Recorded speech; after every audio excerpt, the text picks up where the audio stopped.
إنك أنت العليم الحكيم. الحمد لله نحمده ونستعينه ونستغفره ونؤمن به ونتوكل عليه. قال الله تبارك وتعالى في القرآن العظيم والفرقان المجيد: لقد كان لكم في رسول الله أسوة حسنة إن الله وملائكته يصلون على النبي يا أيها الذين آمنوا صلوا عليه وسلموا تسليما. اللهم صل على سيدنا ونبينا ومولانا محمد معدن الجود والكرم وآله وبارك وسلم صلاة وسلاما عليك يا رحمة للعالمين. نبی کریم صلی اللہ علیہ وسلم کی سیرت مبارکہ کا یہ دوسرا درس ہے جو آج منعقد کیا جا رہا ہے، اور آج کے درس میں آپ سنیں گے کہ سرکار دو عالم صلی اللہ علیہ وسلم نے ملک شام کا پہلا سفر جو فرمایا اس کی کیا روایات کی، اور جنگ فجار، حلف الفضول، اور سرکار کا ملک شام کا دوسرا سفر فرمانا، اور نبی کریم صلی اللہ علیہ وسلم کی تقریب نکاح اور کعبے کی تعمیر. یاد رکھیں نبی کریم صلی اللہ علیہ وسلم کی سیرت مبارکہ دنیا کے بڑے سے بڑے سلاطین، بڑے سے بڑے بادشاہ، بڑے سے بڑے ذی اخلاق، جتنے بھی دنیا میں معزز اور مکرم لوگ آئے، میرے نبی کی سیرت سب سے زیادہ بہترین، سب سے زیادہ جامع اور سب سے زیادہ نکھرتی ہوئی. تو سرکار نے اپنی زندگی میں تجارت بھی کی، اور تجارت کے لیے سرکار کا جو پہلا سفر تھا وہ حضور کی عمر مبارک 12 سال تھی، 12 سال. اور سرکار کے چچا حضرت ابو طالب آپ کو تجارت کی غرض سے ملک شام کے سفر پر لے گئے. 12 سال کی عمر میں سرکار ملک شام کے پہلے سفر پر روانہ ہوئے، اور چونکہ حضرت ابو طالب آپ سے بے حد محبت فرماتے تو آپ نے اس سفر کے ہر موقع پر اپنے ساتھ سرکار کو رکھا. اور ایک اس میں نقطہ یہ بھی تھا کہ حضرت ابو طالب چاہتے کہ نبی کریم صلی اللہ علیہ وسلم تجارت کو، تجارتی معاملات کو ذرا قریب سے دیکھیں، اور لین دین کیسے ہوتا ہے یہ تمام چیزیں سیکھیں. اور آج کل کے والدین کو بھی اولاد کو یہ سکھانا چاہیے. بچوں کو مارکیٹ ڈیلنگ آنی چاہیے، بارگیننگ آنی چاہیے، تربیت کا ایک حصہ ہے. آج کل کے ماں باپ بچوں کو لڑائی جھگڑے کے سارے طریقے سکھا دیتے ہیں. بیٹا کوئی بڑا اگر میں ڈانٹے گا تو اس کا جواب یہ دینا ہے، یہ سب سکھاتے ہیں، لیکن ان کے اندر کانفیڈنس ڈیولپ نہیں کرتے. اچھی تربیت یہ ہوتی ہے جہاں پر دنیاوی امور بھی سکھائے جائیں. کبھی اگر مارکیٹ میں جائیں، کبھی اگر شاپنگ پر جائیں تو بچے کے سامنے ڈیلنگ کر رہے ہیں تاکہ وہ چیزیں سیکھے. اگر بچہ 9 میٹرک میں آ گیا ہے تو باپ کو چاہیے اپنے ساتھ دکان پر بٹھائے، کچھ دیر بٹھائے اور کہے کہ خاموش بیٹھ کر یہ تمہاری ورک شاپ ہے، تمہاری ٹریننگ ہے، خاموشی سے دیکھو کہ میں کیسے ڈیلنگ کر رہا ہوں، کیسے لین دین کر رہا ہوں. ہمیشہ کبھی اگر جائیں کسی دکان پر بچوں کے ساتھ کچھ لینے تو پیسے بچوں کے ہاتھ سے دلوائیں تاکہ ان کی کاؤنٹنگ اچھی ہو جائے. بچہ گنے گا نا بھائی کتنے پیسے دیے ہیں اور کتنے پیسے ریٹرن آئے. تو یہ بھی تربیت کا ایک طریقہ ہے جو سرکار کی سیرت میں ہمیں ملتا ہے کہ حضرت ابو طالب آپ کو ملک شام کے سفر پر لے کے گئے اور ہر سفر کے ہر حصے میں ساتھ رکھا، اور اس کا مقصد تھا کہ حضور تجارت کو قریب سے دیکھیں. اور دوسری چیز ایک بات یہ بھی ہے کہ دیکھیں تجارت ملازمت سے بہتر ہے. ملازمت میں انسان نوکر ہے اور کاروبار میں آنر ہے. ہمارے مسلمانوں کو آج کل نوکریاں پسند ہے، کاروبار پسند نہیں ہے. تو ہمارے نبی کی سیرت ہمیں سکھا دی کاروبار کی طرف آؤ. کاروبار میں زندگی ہے، کاروبار میں انسان کی ترقی زیادہ ہے. کچھ بھی ہو جائے انسان کو ایک سائیڈ بزنس لازمی کرنا چاہیے، اور اس سے فائدہ یہ ہوتا ہے کہ انسان کسی کا محتاج نہیں ہوتا، وہ صرف اپنے آپ کو جواب دیتا ہے، کسی اور کو جواب دے نہیں ہوتا. تو ہمارے نبی کی سیرت میں ہمیں یہ نقطہ ملتا ہے کہ تجارت ملازمت سے بہتر ہے.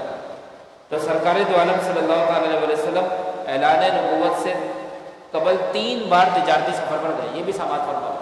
سرکار نے اعلان نبوت سے پہلے 3 سفر اختیار فرمائے تجارتی، 2 مرتبہ ملک شام گئے اور 1 مرتبہ ملک یمن۔ 2 مرتبہ سرکار نے شام کا سفر اختیار کیا اور 1 بار یمن تشریف لے گئے، اور یہ سرکار کی زندگی کا پہلا سفر تھا۔ اچھا، اس سفر کے دوران جو اصل بات تھی وہ یہ تھی کہ ملک شام کا راہب کہتے ہیں عیسائیوں کے مولویوں کو راہب کہا جاتا ہے، اس کا نام تھا بصرہ، اس کا نام تھا بحیرہ، تو یہ ملک شام کے بصرہ کے مقام پر رہتا تھا۔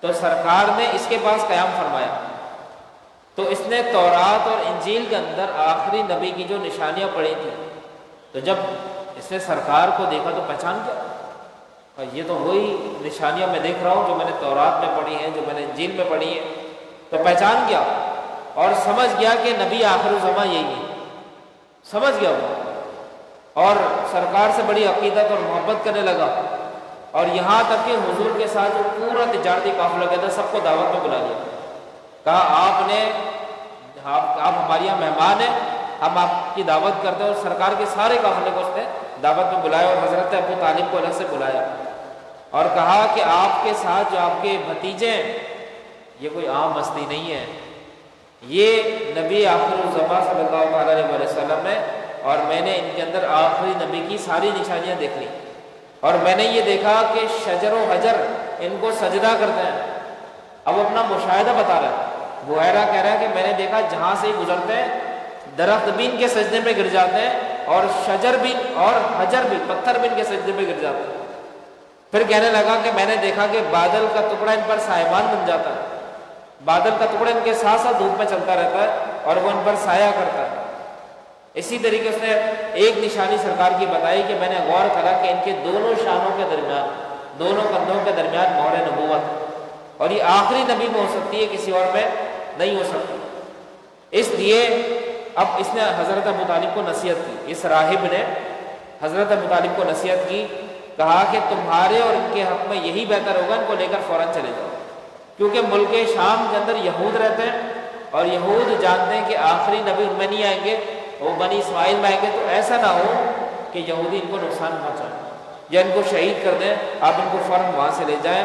اور رخصت ہوتے وقت بحیرہ نے سرکار دو عالم کے ہاتھ میں نذرانہ عقیدت بھی رکھا، یعنی سرکار کو کچھ انعام بھی دیا، اور حضور نے اس کو قبول کیا، اور پھر آپ واپس تشریف لائے۔ تو اس سے پتہ لگا کہ عقیدت مندوں کا اگر ہدیہ ہو تو اسے قبول کرنا بھی سرکار کی سنت ہے، ہدیے سے منع نہیں کرنا چاہیے۔ ہاں یہ ہے کہ انسان اگر نہیں لیتا وہ ایک اپنا طریقہ ہے، اس میں بھی برائی نہیں ہے، لیکن ہمارے نبی کا طریقہ ہے، سرکار نے اپنے چاہنے والوں کی بات ہمیشہ رکھی ہے، تو سرکار نے ہدیہ قبول فرمایا اور آپ واپس تشریف لائے۔ اس کے بعد جنگ فجار، یہ جنگ کا واقعہ ذرا سمجھا۔ آپ جانتے ہیں کہ اسلام سے قبل عربوں میں لڑائیاں جاری رہتی تھیں، تو انہی لڑائیوں میں سے ایک مشہور لڑائی ہے جنگ فجار۔ 4 مہینے ایسے ہوتے تھے سال میں جن میں عرب جنگ نہیں لڑتے تھے، 4 مہینوں میں، اور وہ ہیں حرمت والے مہینے، شہور الحرام، 4 مہینے ہی ہیں۔ پہلا مہینہ رجب کا ہے جو حرمت والے مہینوں میں آتا ہے، دوسرا ذوالقعدہ، تیسرا ذوالحج، اور چوتھا محرم۔ یہ 4 مہینے ہیں، عرب میں سے کوئی بھی شخص ان میں جنگ نہیں کرتا تھا، یہاں تک روایت میں آتا ہے کہ اہل عرب تلواروں کو نیاموں میں ڈال دیا کرتے تھے، اور یہ ارادہ کر لیا کرتے تھے ہم ان مہینوں میں کسی بھی صورت میں جنگ نہیں کریں گے، اور تیروں کو ان کے برچھیوں میں رکھ دیا کرتے تھے اور جنگ سے پرہیز کرتے تھے۔ ہاں کوئی ہنگامی صورت ہوتی، کوئی اگر ایمرجنسی صورت ہوتی تو اہل عرب ان مہینوں میں بھی جنگ کرتے، لیکن ان جنگ کو گناہگار جنگ کہتے تھے، جس کو عربی میں حرب فجار کہا جاتا ہے۔ فجار کا مطلب گناہگار اور حرب کا مطلب جنگ۔ تو اہل عرب کا کانسیپٹ یہ تھا کہ ایسی جنگ جو ان 4 مہینوں میں مجبوراً ہمیں لڑنی پڑے، وہ جنگ تو ہو جائے گی لیکن وہ حرب فجار ہے، وہ لڑنے کے بعد ہم سب گناہگار ہوں گے۔ تو یہ ان کا ایک لڑائی سے متعلق کانسیپٹ تھا۔ تو یہاں پر قبیلہ قریش اور قبیلہ قیس کے درمیان جنگ چھڑ گئی، یعنی حرمت والے مہینوں کے اندر، اور چونکہ اس جنگ کے اندر قریش برحق تھے تو نبی کریم صلی اللہ علیہ وسلم نے اپنے قبیلہ قریش کا ساتھ دیا، اور اس جنگ میں باقاعدہ سرکار شامل ہوا۔ ابھی اعلان نبوت نہیں فرمایا لیکن سرکار اس جنگ میں شامل ہوئے، لیکن سرکار کی خاص بات یہ تھی کہ سرکار نے اس جنگ میں کسی پر حملہ نہیں کیا، کسی کو اپنے ہاتھ سے مارا نہیں، بلکہ صرف اتنا کیا آپ نے کہ آپ تلواریں اٹھا کے اپنے بڑوں کو دے دیا کرتے اور وہ جا کے جنگ لڑتے، تیر اٹھا کے اپنے بڑوں کو دے دیتے اور وہ جا کے جنگ لڑتے۔ تو شروع میں اس جنگ کے اندر قبیلہ قیس غالب آ گیا، اور اس کے بعد پھر اچانک جنگ کی کایا پلٹی اور قبیلہ قریش غالب آ گیا، لیکن بالآخر اس جنگ کا جو نتیجہ ہوا وہ صلح ہوا۔ تو سرکار کی زندگی میں اعلان نبوت سے پہلے یہ جنگ لڑی گئی جس کو حرب فجار کہا جاتا ہے۔ اس کے بعد اگلا جو سیرت کا اہم موضوع وہ ہے حلف الفضول۔ یہ بھی آپ سیرت کی کتابوں میں پڑھیں گے اور اس کے متعلق مسلمانوں کو پتہ ہونا چاہیے۔ سرکار نے دیکھیں، حلف کہتے ہیں معاہدے کو، انسان کسی بات کا اقرار کرتا ہے تو حلف اٹھاتا ہے کہ میں زندگی میں کبھی یہ کام نہیں کروں گا، یا کسی عہدے پر جاتا ہے تو حلف اٹھاتا ہے کہ میں عہدے سے وفاداری کروں گا۔ تو یہ بھی ایک حلف تھا جس کو حلف الفضول کہا جاتا ہے۔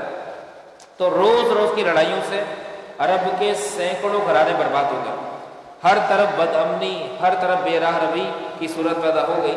تو مختلف قبائل کے کچھ صلح پسند لوگ تھے، صلح پسند ہر جگہ ہوتے ہیں جو صلح کروانا چاہتے ہیں۔ تو مختلف قبائل کے جو صلح پسند لوگ تھے انہوں نے جنگ فجار کے خاتمے کے بعد ایک تحریک چلائی جو اصلاحی تحریک تھی۔ اس تحریک کے اندر بنو ہاشم شامل تھے، بنو زہرا اس میں شامل تھے، بنو اسد وغیرہ قبیلے اس میں شامل تھے، اور قریش کے بڑے بڑے سردار مثلا حضرت عبداللہ بن جدعان یہ سب کے سب شامل تھے۔ اور انہوں نے باقاعدہ سرکار دو عالم صلی اللہ تعالیٰ علیہ وسلم کے چچا زبیر بن عبد المطلب کی سربراہی میں یہ تجویز پیش کی کہ موجودہ حالات کو سدھارنے کے لیے کوئی معاہدہ کر لیتا۔ سرکار کے ایک چچا کا نام تھا زبیر بن عبد المطلب، تو ان کے سامنے تجویز رکھی کہ ہم باقاعدہ صلح کر لیتے ہیں اور ایک معاہدہ لکھ کے سب سائن کر دیتے ہیں کہ ہم آئندہ یہ کام کریں گے۔ تو اس معاہدے کے جو اہم دستور تھے وہ یہ تھے، نمبر 1 کہ ہم ملک سے بے امنی کو دور کر دیں گے۔ پہلا پوائنٹ اس معاہدے کا یہ تھا کہ پورے عرب سے بے امنی کو دور کر دیں گے۔ دوسرا کہ ہم مسافروں کی حفاظت کریں گے، جو بھی آنے والا مسافر ہوگا کوئی اسے لوٹے گا نہیں، پریشان نہیں کرے گا۔ تیسرا ہمارے عرب کے اندر جو غربا ہے ان کی امداد کرتے رہیں گے۔ اور چوتھا کوئی بھی مظلوم ہوگا تو اس کے ساتھ ظلم نہیں بلکہ اس کی حمایت کی جائے گی۔ اور پانچواں کسی ظالم یا غاصب کو مکے میں نہیں رہنے دیں گے، اس کو مکے سے نکال دیں گے، جو بھی ظلم کرے گا وہ سرزمین مکہ پر نہیں رہے گا۔ تو یہ جو معاہدہ تھا نبی کریم صلی اللہ تعالیٰ علیہ وسلم بھی اس معاہدے کے اندر شامل تھے، سرکار خود اس معاہدے میں شریک ہوئے، اور سرکار کو یہ معاہدہ اتنا پسند آیا کہ جب سرکار نے نبوت کا اعلان فرمایا تو اکثر سرکار اسی مثال دیتے، اور سرکار دو عالم صلی اللہ تعالیٰ علیہ وسلم فرماتے ہیں کہ حلف الفضول مجھے اتنا محبوب ہے کہ اگر کوئی مجھے سرخ رنگ کے اونٹ بھی دے تو بھی میں حلف الفضول کو کبھی نہیں ٹھکراؤں، بلکہ حلف الفضول کی ہمیشہ میں حمایت کروں۔ یہ سرکار کے تاریخی جملے تھے حلف الفضول کے بارے میں۔ سرخ اونٹ عرب کے اندر ایک سرمایہ ہوتے تھے، تو سرخ اونٹوں کی بڑی قدر اور بڑی ویلیو تھی۔ تو سرکار فرماتے ہیں کہ اگر کوئی مجھے سرخ اونٹ بھی پیش کرے گا تب بھی میں حلف الفضول پر قائم رہوں گا۔ تو اس تاریخ معاہدے کو حلف الفضول کہا جاتا ہے، اور حلف الفضول کہنے کی اس کی وجہ یہ ہے کہ جتنے قبائل کے درمیان یہ معاہدہ ہوا تھا سب کے نام کے آگے فضل آتا تھا۔ جتنے بھی قبیلے تھے نا ان کے جو لوگ آگے بڑے اس معاہدے کو کرنے کے لیے ان سب کے ناموں کے ساتھ فضل ضرور آتا تھا۔ تو فضل کی جمع ہے فضول، تو انہوں نے فضول کر کے اس کا معاہدہ کر دیا۔ یہ فضل نام ہے، یہ فضیلت والا فضل نہیں ہے۔ اب وہ کون کون لوگ تھے؟ فضل بن حارث اور فضل بن وداع، فضل بن فضالہ، 3 لوگ اس میں شامل تھے۔ تو اس معاہدے کا نام حلف الفضول پڑ گیا، جو تاریخ میں ایک مشہور معاہدہ ہے۔ اب سرکار کا ملک شام کا دوسرا سفر، نبی کریم صلی اللہ تعالیٰ علیہ وسلم کی عمر مبارک جب 25 سال ہو گئی، پہلا سفر حضور نے کس عمر میں فرمایا تھا؟ 12 سال کی عمر میں، اور اب دوسرا جو سفر ہے یہ سرکار نے 25 سال کی عمر میں فرمایا۔ تو سرکار دو عالم کی امانت اور حضور کی صداقت کا چرچا دور دور تک پہنچ گیا تھا۔ یہی بات حضرت خدیجہ کے علم ہے، اور حضرت خدیجہ مکے کی ایک نہایت شریف النفس اور دیانتدار خاتون تھی۔ تو آپ جب اپنا ملک کے شام میں مال سپلائی کرنے کے لیے کسی کو بھیج رہی تھی تو آپ کو ضرورت پڑی ایک انتہائی مخلص اور دیانت شخص کی۔ تو لوگوں نے آپ کو بتایا کہ مکے میں محمد صلی اللہ علیہ وسلم سے زیادہ کوئی دیانتدار نہیں ہے، تو آپ ان کو ہائر کر لیں، وہ آپ کا یہ کام بہترین انداز میں کر دیں گے۔ اب حضرت خدیجہ کے شوہر کا تو چونکہ انتقال ہو چکا تھا، تو آپ کی جو نظر انتخاب تھی وہ نبی کریم صلی اللہ علیہ وسلم پر پڑی، اور نبی کریم صلی اللہ تعالیٰ علیہ وسلم کو ہم نے بلایا اور کہہ بھیجا کہ میرا مال تجارت آپ ملک شام لے کر جائیں، اور سرکار کو ایک آفر کیا ہم نے، کہا کہ ویسے میرا معمول ہے کہ جو بھی میرا مال تجارت لے کے جاتا ہے اس کو اتنا اماؤنٹ ملتا ہے، اتنا معاوضہ ملتا ہے، لیکن چونکہ آپ شریف النفس ہیں، آپ دیانتدار ہیں، آپ عرب کے شرفاء میں سے ہیں، تو لہٰذا اوروں کے مقابلے میں آپ کو دگنا معاوضہ دوں گی۔ یہ سرکار کو آفر کیا اور سرکار نے اسے قبول کر لیا۔ تو پتہ لگا اگر انسان کو زندگی میں جاب پر، ملازمت پر کوئی اچھی آفر ہو تو قبول کرنا بھی سرکار کی سنت ہے، سرکار نے منع نہیں فرمایا۔ اور پھر ایک نقطہ یہاں سے پتہ لگا کہ اسلام کے نزدیک، شریعت کے نزدیک، اگر ایک خاتون کاروبار کرنا چاہے تو اس کے لیے بالکل جائز ہے، ایک خاتون اپنا کاروبار جتنا بڑھانا چاہے بالکل جائز ہے، لیکن ان دا لمیٹیشنز آف شریعہ، شریعت کی حدود میں رہتے ہوئے خاتون کاروبار کر سکتی ہے۔ ہاں، شریعت کی حدود سے اگر باہر نکلے گی تو منع ہے۔ اب آج کل جو خواتین کاروبار کر رہی ہیں تو وہاں پر وہ خود کو مارکیٹنگ پروڈکٹ بنا لیتی ہیں، اشتہار میں اپنی تصویریں لگا رہی ہیں، اپنے بال، میک اپ، یہ تمام مول فضول چیزیں، یہ تمام جو خرافات شامل ہیں، اس کی وجہ سے جائز نہیں ہوگا۔ ایسے ہی کوئی شخص ریسپشن پہ، آج کل ادارے بننے کا عجیب ٹرینڈ چلا ہے، ہر جگہ خاتون کو بیچا جا رہا ہے، ہر جگہ خواتین کو مارکیٹنگ پروڈکٹ بنا کے بیچا جا رہا ہے۔ کوئی بھی ادارہ ریسپشن پہ مرد کو کھڑا نہیں کریں گے، عورت کو بٹھا کے کھڑا کر دیں گے، تو لوگ آئیں گے نا، لوگ اس کو دیکھیں گے تو کمپنی کا نام ہوگا۔ تو یاد رکھیں اسلام بڑا وسیع دین ہے، اسلام بڑا ماڈرن دین ہے۔ ماڈرن مراد نیگیٹو ماڈرن نہیں ہے، بلکہ مثبت معنوں میں اسکول ہے کہ اسلام کے اندر بڑی وسعتیں ہیں، بڑی کیپیسٹی ہے۔ ایک خاتون کو بھی اسلام بزنس کرنے کی اجازت دیتا ہے، اور آپ اس سے اندازہ کریں کہ حضرت خدیجہ کے کاروبار میں خود سرکار بھی شامل ہوئے۔ سرکار نے منع نہیں فرمایا کہ آپ تو خاتون ہیں، آپ یہ کاروبار کیسے کر رہی ہیں، آپ کو کس نے اجازت دی؟ نہیں، بلکہ نبی کریم خود اس میں شامل ہوئے۔ اب اس کے بعد نبی کریم صلی اللہ علیہ وسلم نے آپ کی درخواست کو قبول فرمایا اور ملک شام کے لیے روانہ ہو گیا۔ اور حضرت خدیجہ نے سرکار کا احترام کیسے کیا کہ سرکار کی خدمت گزاری کے لیے اپنے خادم میسرہ کو آپ نے روانہ کر دیا اور اس کو سمجھا کے بھیجا کہ ان کی خدمت کرنا، ان کو تنگ نہ کرنا۔ اس کے بعد نبی کریم صلی اللہ علیہ وسلم ملک شام کے لیے روانہ ہوئے۔ وہاں کے مشہور شہر بصرہ کے بازار میں پہنچے تو سرکار کا گزر ایک راہب جس کا نام تھا نستورہ، اس کے سامنے سے ہوا۔ اب دیکھیں پہلے سفر میں بھی ایک راہب تھا جس کا نام تھا بحیرہ، اور اب جو دوسرا جو سفر ہے اس میں جو دوسرا راہب تھا اس کا نام تھا نستورہ۔ تو جب سرکار اس کے سامنے سے گزرے تو اس نے دیکھا کہ سرکار ایک درخت کے نیچے آرام فرمانے کے لیے لیٹ گئے۔ تو یہ منظر دیکھ کر وہ حیران ہو گیا، اور میسرہ کو وہ جانتا تھا، تو میسرہ کو اس نے بلایا اور کہا کہ یہ کون شخص ہیں جو فلاں درخت کے نیچے آرام کر رہے ہیں؟ تو میسرہ نے نبی کریم صلی اللہ علیہ وسلم کا تعارف کروایا کہ یہ خاندان بنو ہاشم کے چشم و چراغ ہیں اور ان کا نام محمد ہے۔ ان کو پورا مکہ جو ہے وہ صادق اور امین کہہ کر پکارتا ہے کیونکہ ان کی دیانتداری بڑی مشہور ہے۔ تو نستورہ نے کہا کہ ان کے اندر میں علامات نبوت دیکھ رہا ہوں، کیونکہ جتنے بھی نبی گزرے اس درخت کے نیچے آرام کرنے والے صرف نبی ہوا کرتے ہیں، تو نبی کریم بھی اسی درخت کے نیچے تشریف فرمائے۔ تو فرمانے لگا کہ یہ محمد صلی اللہ علیہ وسلم آخری نبی ہیں اور ان کی حفاظت کرنا، ان کا خیال کرنا، اور میں نے جو تورات اور انجیل میں جو نشانیاں پڑھی وہ سب کی سب میں دیکھ رہا ہوں۔ اب اس کے بعد نستورہ نے کہا کہ کاش جب نبی کریم صلی اللہ تعالیٰ علیہ وسلم اعلان نبوت کریں تو اس وقت میں زندہ رہوں اور آپ کی خدمت کر سکوں۔ اور اس نے میسرہ کو وصیت کی کہ خبردار ایک لمحے کے لیے بھی ان کو اکیلا نہ چھوڑنا، ان سے جدا نہ ہونا اور ان کی خدمت کرتے رہنا۔ نبی کریم صلی اللہ تعالیٰ علیہ وسلم بصرہ کے بازار میں بہت جلد مال تجارت فروخت کر کے مکہ مکرمہ واپسی آئے، اور واپسی میں جب آپ کا قافلہ شہر مکہ میں داخل ہوا تو اس وقت حضرت خدیجہ اپنے صحن کی چھت پر انتظار کرنے کہ قافلہ کب واپس آئے۔ اب یہاں پر اللہ تعالیٰ نے حضرت خدیجہ کو ایک سرکار کا معجزہ مشاہدہ کروایا۔ آپ نے دیکھا کہ قافلہ آ رہا ہے اور نبی کریم صلی اللہ علیہ وسلم بھی اس قافلے سے واپس آ رہے ہیں، تو حضرت خدیجہ کی آنکھوں نے دیکھا کہ سرکار کے سر مبارک پر دو نوری فرشتے جلوہ فدا ہیں اور وہ سرکار کو سایہ دے رہے ہیں۔ دیکھیں فرشتے عام طور پر نظر نہیں آتے، لیکن اللہ نے یہاں پر حضرت خدیجہ کی آنکھ سے حجاب ہٹا دیا اور انہوں نے دیکھا کہ دو نوری فرشتے سرکار کے اوپر سایہ کر رہے ہیں۔ اس کے بعد حضرت خدیجہ نے اپنے غلام میسرہ کو بلایا اور اسے سرکار کی رودات پوچھی، اور جب میسرہ نے تمام چیزیں بتا دی تو حضرت خدیجہ کے دل میں نبی کریم کی محبت، عقیدت اور احترام کے ساتھ ساتھ یہ خواہش پیدا ہوئی کہ سرکار آپ سے نکاح کر لیں۔ اب حضرت خدیجہ رضی اللہ تعالیٰ عنہ کے بارے میں آپ کو اور بتا دوں کہ نبی صلی اللہ علیہ وسلم سے نکاح سے پہلے آپ 2 نکاح کر چکی تھی، لیکن دونوں شوہروں کا انتقال ہو چکا تھا۔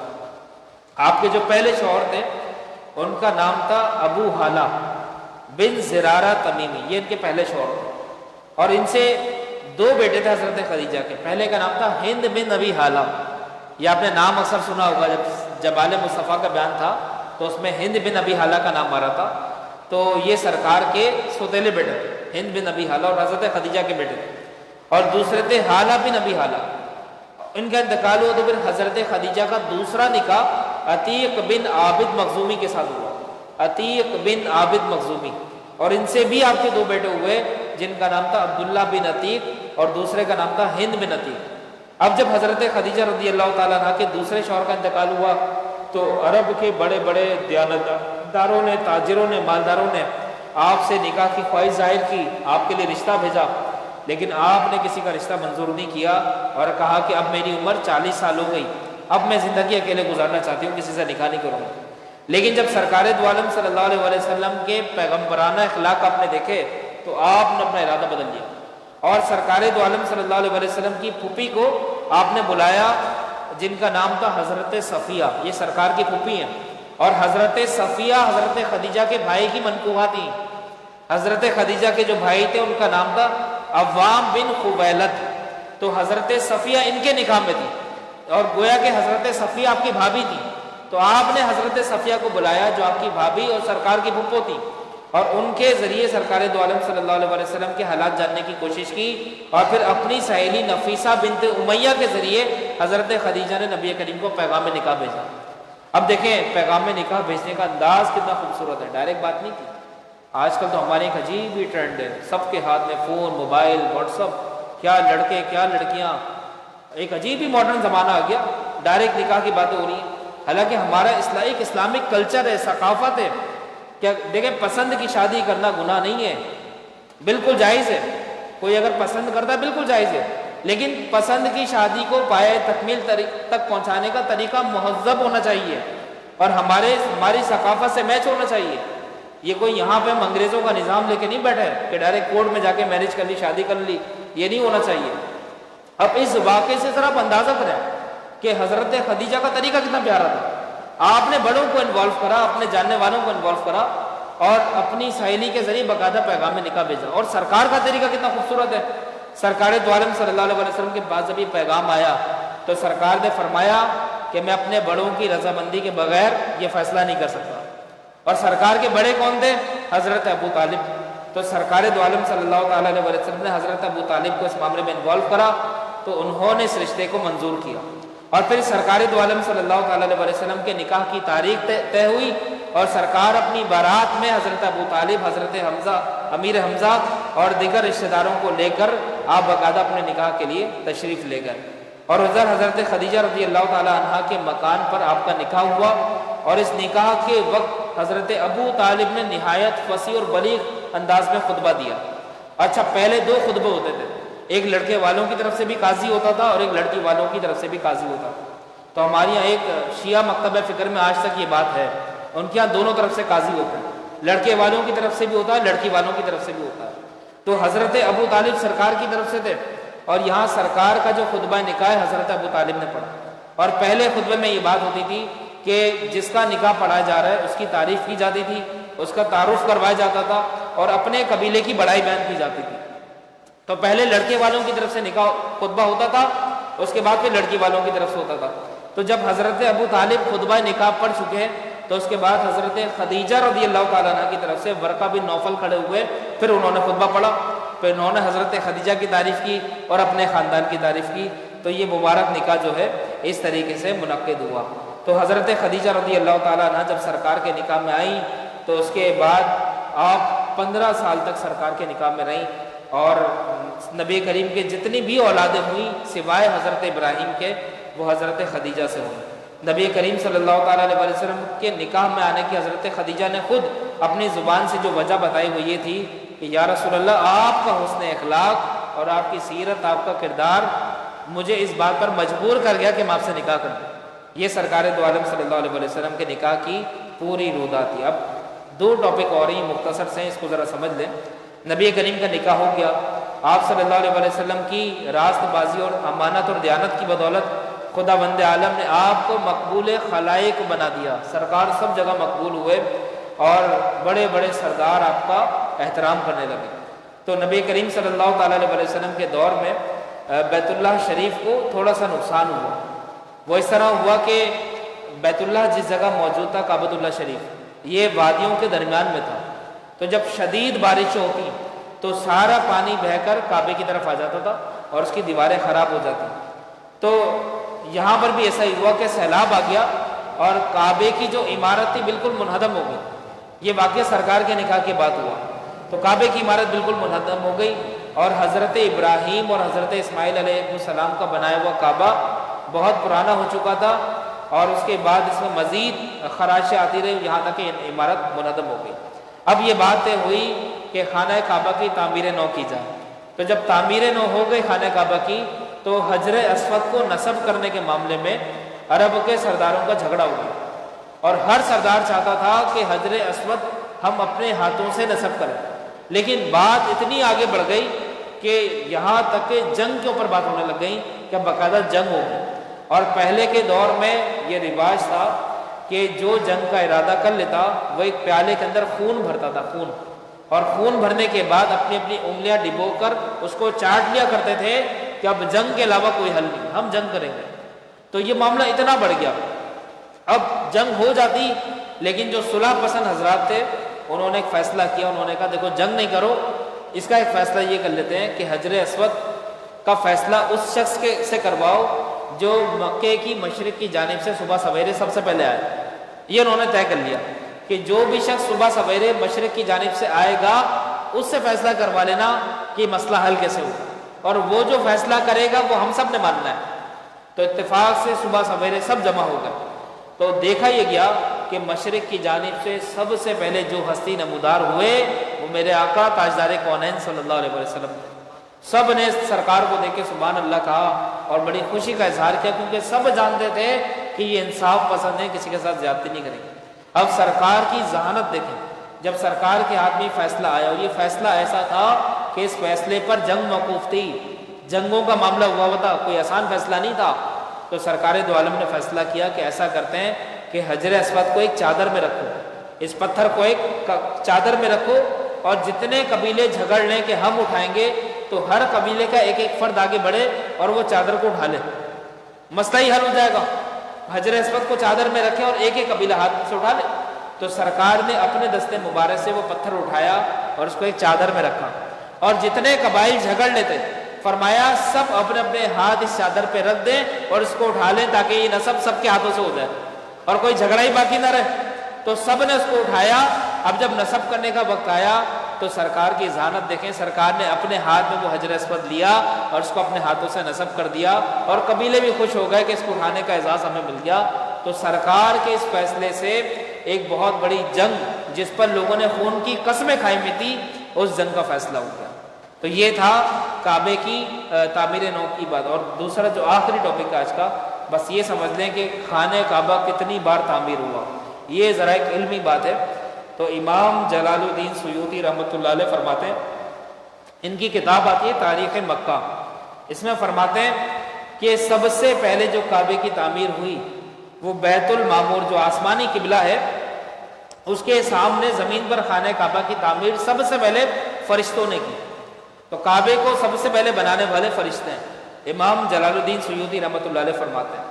پھر فرماتے ہیں کہ دوسری بار حضرت آدم علیہ السلام نے اس کی تعمیر فرمائی، فرشتوں کے بعد پھر حضرت آدم علیہ السلام نے کعبے کو تعمیر کیا، اور حضرت آدم علیہ السلام کے بعد ان کی اولادوں نے کعبے کی تعمیر کا کام جاری رکھا، اور اس کے بعد جو آدم علیہ السلام کے بعد جو دوبارہ کعبہ تعمیر ہوا وہ حضرت ابراہیم علیہ السلام اور آپ کے فرزند حضرت اسماعیل علیہ السلام نے اس مقدس عمارت کی بنیاد رکھی، اور ان کے بعد قوم عمالقہ آئی، پھر قبیلہ جرہم آیا، انہوں نے اس کی عمارت بنائی، اور اس کے بعد قریش کے جو مورث اعلیٰ تھے جن کا نام تھا قصی بن کلاب، انہوں نے تعمیر کی، اور قریش کی تعمیر کے بعد نبی کریم صلی اللہ تعالیٰ علیہ وسلم نے بھی باقاعدہ خود اس کی تعمیر کی، اور اس کے پتھر اڑا کر آپ نے خود رکھے۔